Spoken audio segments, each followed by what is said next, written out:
Hello বন্ধুরা, welcome to Sharmistha cooks. আমার আজকের রেসিপি গ্রিল চিকেন স্যান্ডউইচ। এই গ্রিল চিকেন স্যান্ডউইচ আমার নিজের খুব ফেভারিট, আর আমি কী করে বাড়িতে গ্রিল চিকেন স্যান্ডউইচ বানাই আজকে সেটাই শেয়ার করছি।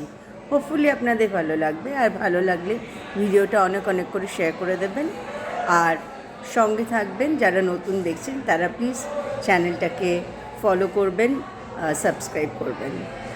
তাহলে আর দেরি না করে চলুন বানিয়ে ফেলি গ্রিলড চিকেন স্যান্ডউইচ। আজকে বানাচ্ছি চিকেন স্যান্ডউইচ, আর এখানে কিছু কিছু ইনগ্রেডিয়েন্টস দেখা যাচ্ছে। আর এখানে আমি একটা ননস্টিক প্যানে জল নিয়ে নিয়েছি, আর এখানে চিকেন ব্রেস্টগুলো আছে, বোনলেস চিকেন ব্রেস্টগুলো আমি আগেই বরফ ছাড়িয়ে রেখেছিলাম, সেটা দিয়ে দিচ্ছি কড়াইয়ে। এখানে 500 গ্রাম চিকেন ব্রেস্ট আছে। আমি একটু বেশি করেই বানাবো আর কি স্যান্ডউইচগুলো, সেই জন্য একটু 500 গ্রাম নিয়েছি। পরিমাণ মতো নিতে হবে, যার যতটা লাগবে। চিকেন ব্রেস্টগুলো দিয়ে দিয়েছি, আগেই ভালো করে ধুয়ে রেখেছিলাম। আর এর মধ্যে দিয়ে দিচ্ছি সামান্য সল্ট,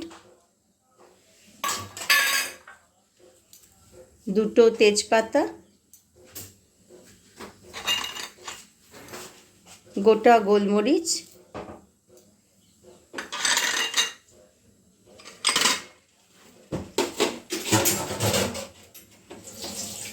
বড় করে কেটে রাখা আদা,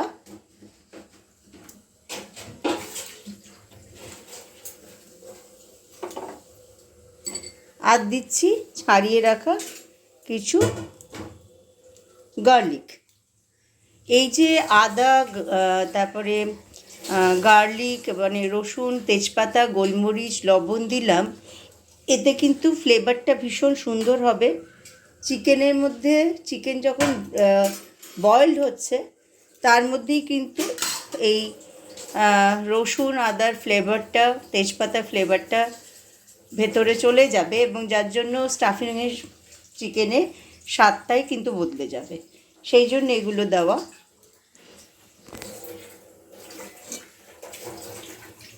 এবার এটাকে লিড দিয়ে ঢেকে দিলাম। এইভাবে এটা এখন কুক হবে 15 মিনিট। 15 মিনিট কুকিং হওয়ার পর আমি আবার ফিরে আসব। চিকেন বয়েল হয়ে গেছে। 15 মিনিট পরে আমি ফ্লেমটা অফ করে রেখে দিয়েছিলাম। এবার আমি সেটা জলটা ঝরিয়ে নিয়ে বলে নিয়ে নিলাম।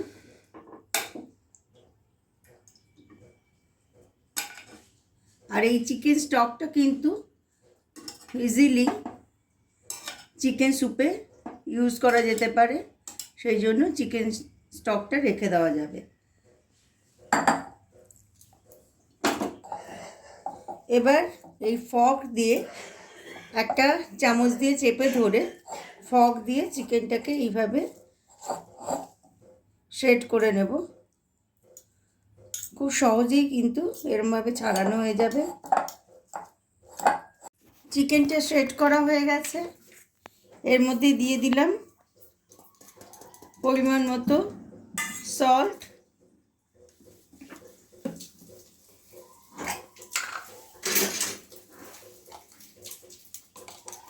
মেয়োনিজ দিতে হবে,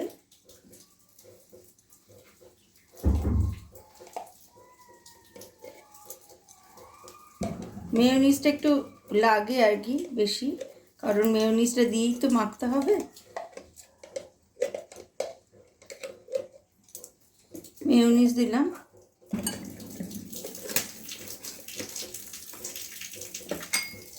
কিছু জিঞ্জার ছোট করে কুচিয়ে রেখেছিলাম, অল্প কয়েক কুচি জিঞ্জার দিলাম। চপ করে রাখা অনিয়ন দিলাম। চপ করে রাখা গ্রিন চিলি দিলাম। চপ করে রাখা গ্রিন ক্যাপসিকাম দিলাম।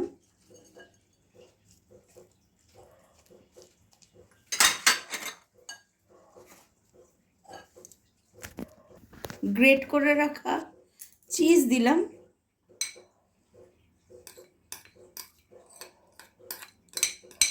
এই যে ফিলারটা তৈরি করছি, এই ফিলারটা দিলে খুবই ভালো টেস্ট হয়। আচ্ছা, এখানে আছে একটু গার্লিক পাউডার, অল্প করে একটু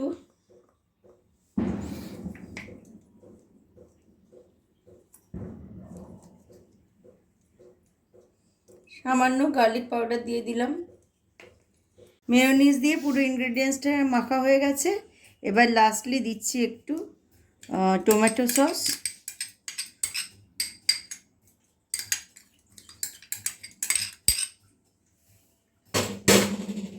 টমেটো সসটাও মিশিয়ে নেব।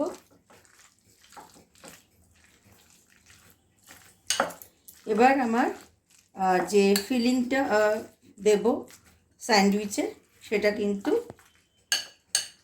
রেডি হয়ে গেছে। এবার নেক্সট প্রসেসে যাব।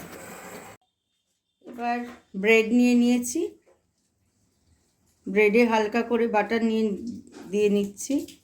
বাটারটাকে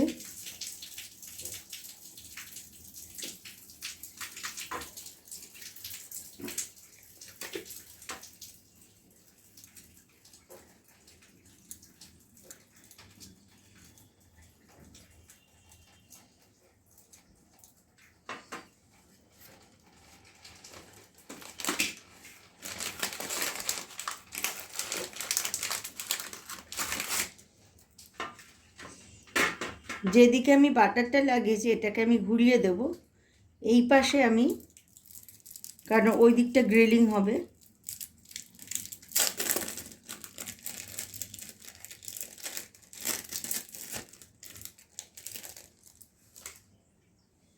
একটা চিজ স্প্রেড দিয়ে দিলাম।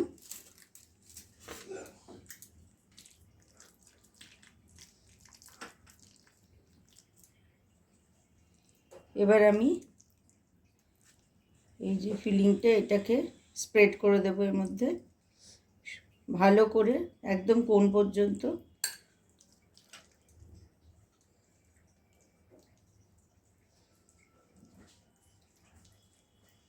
সুন্দর করে দিয়ে দেব।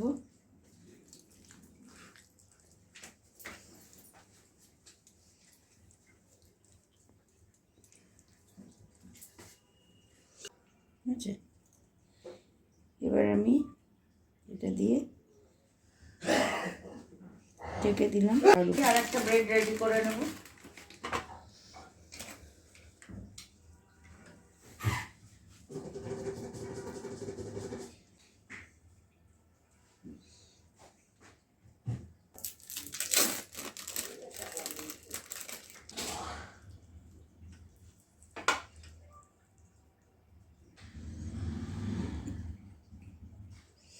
এবার এটা দিয়ে চেপে দিলাম।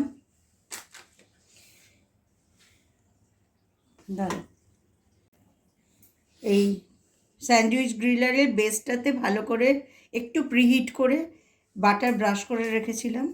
এবার স্যান্ডউইচ জুতো প্লেস করে দিয়েছি এর মধ্যে, দিয়ে এটাকে আমি বন্ধ করে দেব। এবার আমি ইলেকট্রিকে লাগাবো।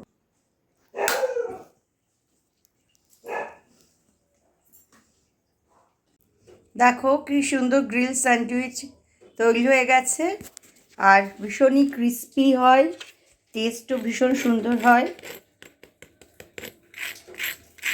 হোপফুলি তোমরা আওয়াজটা শুনতে পাচ্ছ, একদম ক্রিস্পি আর ভীষণ টেস্টফুল হয়।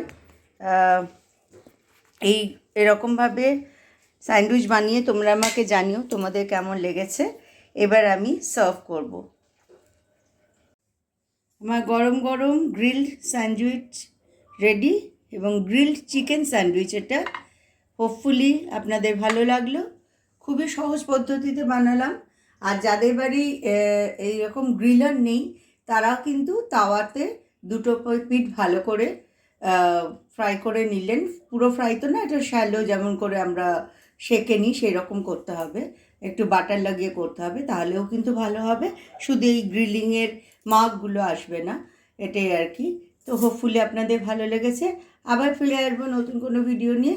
ভালো থাকবেন, আবার দেখা হবে নতুন ভিডিওতে।